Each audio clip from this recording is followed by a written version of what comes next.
Assalamualaikum warahmatullahi wabarakatuh. Sahabat, kadang itu kita merasa doa kita itu tidak terkabul gitu. Atau kita merasa saya sudah lama berdoa, sudah setiap hari berdoa, kenapa doa saya tidak terkabul gitu. Sahabat, ada 9 adab berdoa yang menjadi kunci diijabahnya, kunci dikabulkannya doa. 9 adab ini saya rangkum dari kitab Al-Adhkar dan kitab Abwabul Faraj. Saya mengerti kitab Abwabul Faraj ini dari Gus Baha.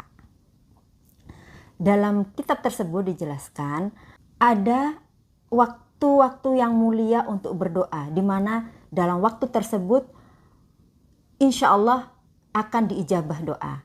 Pertama, hari Arafah. Nah, hari Arafah ini kan pada saat musim haji, mungkin seseorang kita mengalaminya 1 kali seumur hidup. Nah, bagaimana kalau belum pernah haji gitu? Ada waktu lain yang juga mustajabah, yaitu yang kedua, bulan Ramadan. Bulan Ramadan adalah waktu diijabahnya doa. Oleh karena itu, saat bulan Ramadan kita gunakan semaksimal mungkin untuk beribadah, bersedekah, dan berdoa sebaik-baiknya. Yang ketiga adalah hari Jumat. Waktu mustajabah yang bisa kita dapatkan setiap minggu adalah hari Jumat. Nah, kalau Ramadan kan kita dapatnya setahun sekali nih. Tapi kalau hari Jumat itu kan kita bisa dapatkan waktu yang mustajabah ini seminggu sekali. Nah, kita gunakan hari Jumat untuk berdoa sebaik-baiknya. Ada juga waktu yang bisa kita dapatkan kesempatannya setiap hari, yaitu 1/3 malam. Waktu sahur. Wabil ashari hum yastaghfirun. Az-Zariyat ayat 18. Jadi sahabat, di tengah kesibukan kita yang sangat menguras tenaga, sempatkan kalau bisa kita bangun sholat tahajud, kemudian dilanjutkan dengan sholat hajat, dan ketika sholat hajat itulah kita manfaatkan berdoa kepada Allah. Sahabat, adab yang kedua, ada kondisi-kondisi yang mustajabah. Kalau tadi waktu, ini kondisi. Yang pertama, kondisi ketika kita sedang dalam perjalanan. Ketika kita menjadi seorang musafir. Itu adalah kondisi yang mustajabah. Nah, kondisi dalam perjalanan ini sahabat tidak perlu harus menunggu perjalanan keluar kota gitu ya, atau nunggu perjalanan mudik. Tidak. Perjalanan sahabat menuju ke tempat kerja itu juga bisa kita gunakan untuk berdoa.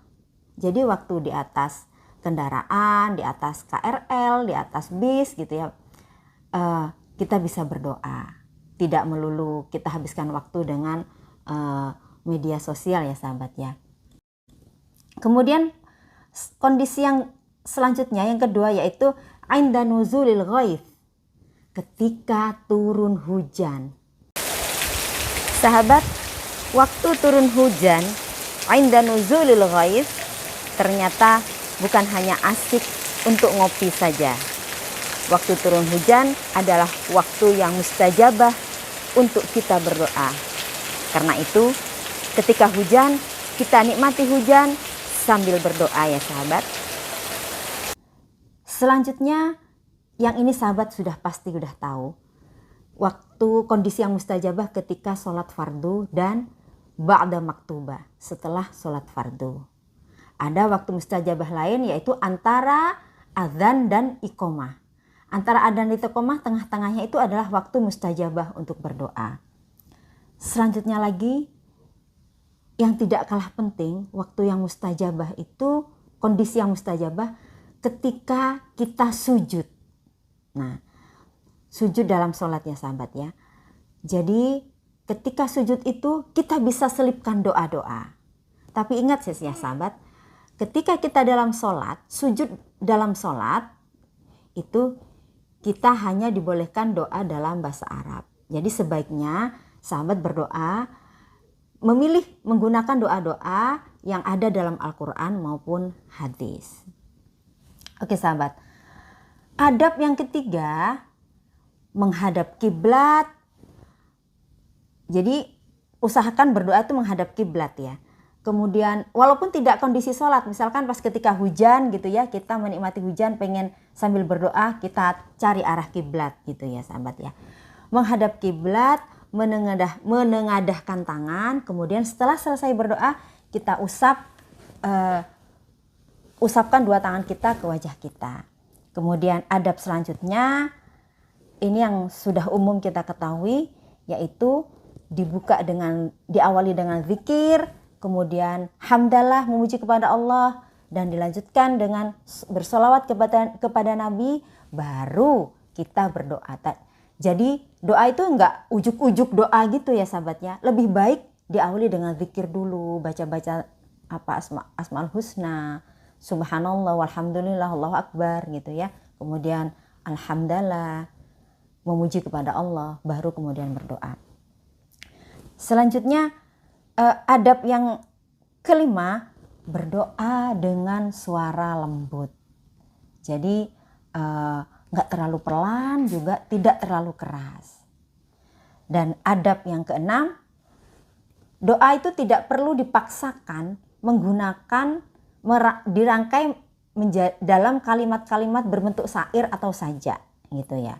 Ya boleh saja doa itu dibikin indah gitu boleh, tapi tidak perlu memaksakan diri menyusun kalimat doa dalam bentuk syair atau sajak gitu.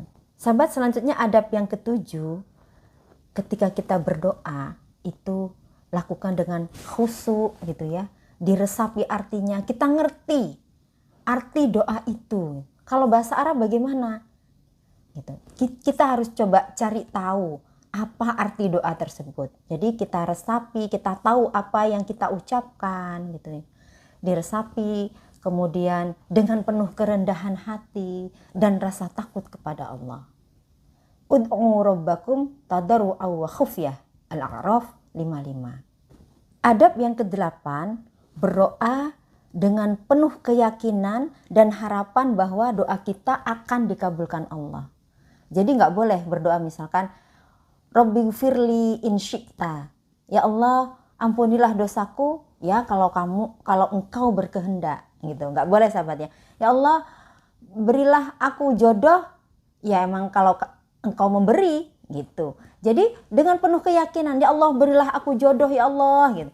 Ya Allah ampunilah dosaku, engkaulah maha pengampun gitu ya. Jadi kalimat doanya itu dengan penuh harapan dan keyakinan bahwa Allah akan mengabulkan doa kita. Kemudian adab yang terakhir sahabat, ini yang menjadi kunci utama sebenarnya. Tapi kita sering melupakannya. Kenapa sih doa kita tidak dikabulkan Allah atau belum dikabulkan oleh Allah? Ternyata mungkin menurut Abwabul Faras dan Al-Adhkar, kita masih sering melakukan dosa-dosa. Jadi oleh karena itu, agar doa kita dikabulkan, kita perlu bertaubat. Bertaubat, mungkin ada dosa-dosa kecil tapi rutin dilakukan gitu ya. Itu yang seringnya seperti itu. Kita ngerasa nggak apa-apa, misalkan ghibah gitu ya. Itu kan dosa kecil gitu ya, tapi mungkin sering. Atau dosa-dosa lainnya yang kita mungkin meremehkan, jadi sering melakukannya itu. Atau dosa yang besar apalagi. Makanya agar doa kita dikabulkan, kita harus bertaubat, memohon ampun kepada Allah dan berjanji tidak akan mengulangi dosa-dosa tersebut lagi. Berusaha tidak melakukan maksiat.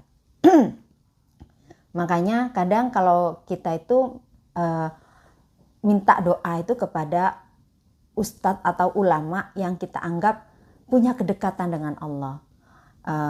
Punya dosa gitu ya, punya dosa yang lebih sedikit dari kita gitu. Ada hal lain lagi yang menjadi kunci kenapa, yang menjadi rahasia kenapa doa kita belum terkabul. Mungkin kita berbuat dolim kepada orang lain, atau ada hak-hak orang lain yang kita gunakan gitu. Atau ada kesalahan kita kepada orang lain yang kita belum minta maaf. Kalau kita zalim kepada orang lain, kita harus minta kerelaannya.